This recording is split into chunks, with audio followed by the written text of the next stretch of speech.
Ya, pemirsa, Komisi 13 DPR RI mendesak Barreskrim Polri membuka kembali kasus kekerasan dan eksploitasi mantan pemain oriental sirkus Indonesia.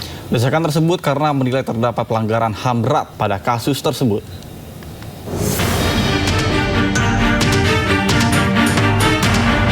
Komisi 13 DPR RI menggelar audiensi dengan Komnas HAM dan Komnas Perempuan membahas kasus dugaan kekerasan dan eksploitasi mantan pemain oriental sirkus Indonesia atau OCI. Pada audiensi yang dihadiri mantan pemain OCI ini, Komisi 13 menilai terdapat beberapa pelanggaran HAM berat yang dilakukan manajemen OCI berupa penyiksaan fisik hingga perdagangan manusia. Untuk itu, Komisi mendesak Barreskrim Polri untuk membuka kembali kasus dugaan kekerasan dan eksploitasi tersebut. Nah, kita Komisi 13 ingin mengawal kasus ini terkait dengan tindak kejahatannya, bahwa Mabes Polri membuka kembali kasus ini dan katakanlah menghukum pelaku kejahatan ini kalau masih ada ya.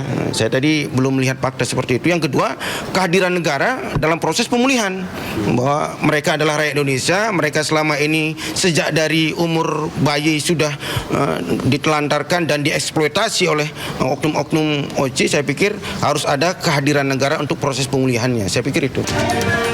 Sebelumnya diketahui bahwa proses hukum atas kasus ini terhenti pada tahun 1999 karena kurangnya bukti. Kasus ini bisa dibuka kembali dengan menggunakan pasal tindak pidana perdagangan orang atau TPPO, mengingat sebagian besar mantan pemain OCI diduga diperjualbelikan sejak masih usia dini. Dari Jakarta, Tim Liputan iNews melaporkan. Ya, sebelumnya cerita pilu mantan pemain oriental sirkus Indonesia tengah menghebohkan jagat maya. Mereka melaporkan dugaan penganiayaan yang dilakukan manajemen sirkus kepada Kementerian HAM.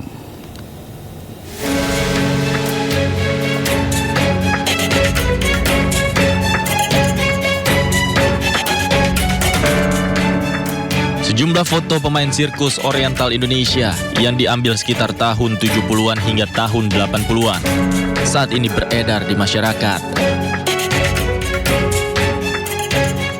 Foto-foto ini diambil saat sejumlah pemain melakukan atraksi sirkus di beberapa kesempatan.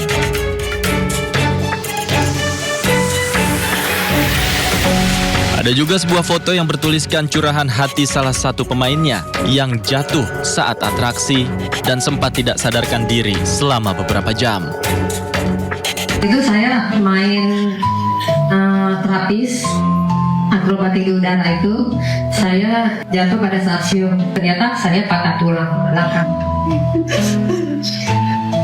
Saya minta disetrumin, Pak, di badan saya. Kalau saya disetrumin sampai saya jatuh lemes, akhirnya dipasung, Pak, selama 2 minggu. Sebelumnya, kisah pilu diceritakan oleh sejumlah mantan pemain oriental sirkus Indonesia Taman Safari saat bertemu dengan Wakil Menteri HAM Mugianto di kantor Kementerian HAM. Salah satunya adalah Ida. Ia bergabung dengan Oriental Sirkus Indonesia karena dibawa orang tuanya sejak usia 5 tahun pada tahun 1976. Ida bercerita, dirinya kerap disiksa dan dipukul dalam latihan akrobatik hingga akhirnya mengalami patah tulang belakang. Seperti dipukulin gitu, dipukulin kalau ada salah apa sedikit dipukul gitu. Tahun 76 itu Ibu Ida umur berapa? Sekitar 5 tahun, sekitar kurang lebih.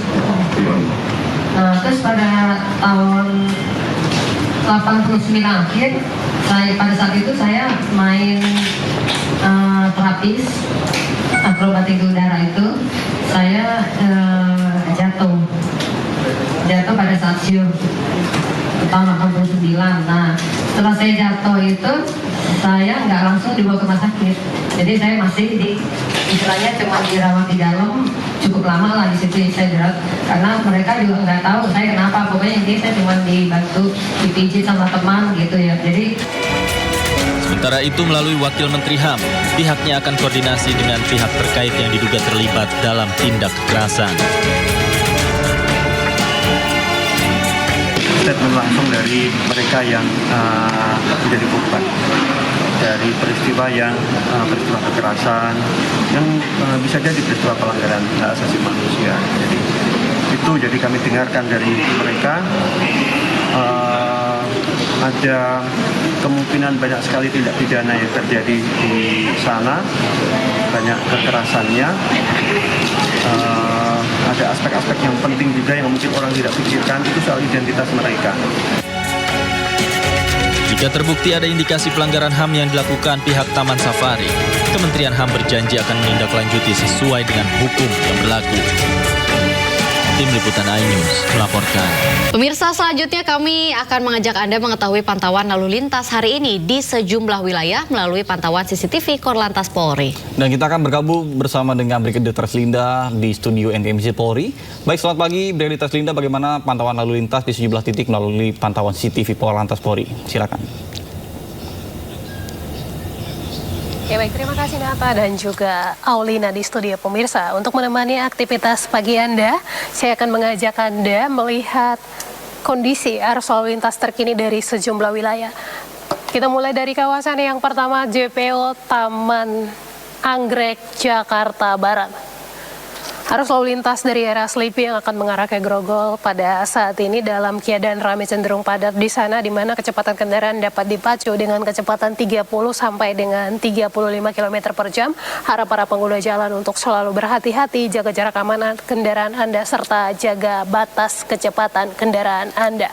Kemudian untuk tol dalam kota Jakarta yang akan mengarah ke Airport Jalan Profesor Sutiatmo saat ini dalam keadaan ramai dan lancar. Dan pemirsa, selanjutnya kita beralih ke Simpang Jomin, Cikampek. Arus lalu lintas dari arah Cirebon yang akan mengarah ke Purwakarta saat ini dalam keadaan ramai cenderung lancar di sana. Kemudian dari arah sebaliknya, Karawang yang akan mengarah ke Cirebon juga dalam keadaan ramai lancar. Perlambatan kecepatan kendaraan di kawasan ini sesekali terjadi di antrian traffic light. Kemudian yang perlu diantisipasi di kawasan ini adalah dominasi kendaraan angkutan barang. Untuk itu bagi para pengguna jalan terutama roda 2 untuk selalu berhati-hati saat ingin menyalip kendaraan yang berada di depan Anda. Dan pemirsa, selanjutnya kita beralih ke Simpang Maya, Tegal, Jawa Tengah. Arus lalu lintas dari arah Jakarta yang akan mengarah ke Semarang saat ini dalam keadaan ramai lancar, di mana dominasi kendaraan pada pagi hari ini juga lebih didominasi dengan kendaraan roda 2. Kemudian untuk arus lalu lintas dari Slawi yang akan mengarah ke Semarang dalam keadaan relatif lancar. Dan pemirsa, meskipun lalu lintas lancar, kami harapkan Anda untuk selalu mengutamakan keselamatan dalam berlalu lintas. Kita tinggalkan Simpang Maya Tegal dan yang terakhir kita lihat dari Jembatan Ampera, Sumatera Selatan. Arus lalu lintas dari Jalan Sudirman yang akan mengarah ke Jembatan Ampera pagi hari ini dalam keadaan ramai dan lancar, di mana dominasi kendaraan pagi hari juga didominasi dengan kendaraan roda 2. Di area sebaliknya Ampera yang akan mengarah ke Jalan Merdeka juga dalam keadaan ramai lancar. Meskipun lalu lintas lancar, kawasan ini pada median jalan sering angkutan umum menaikkan dan menurunkan penumpang. Untuk itu kami harapkan Anda untuk selalu berhati-hati.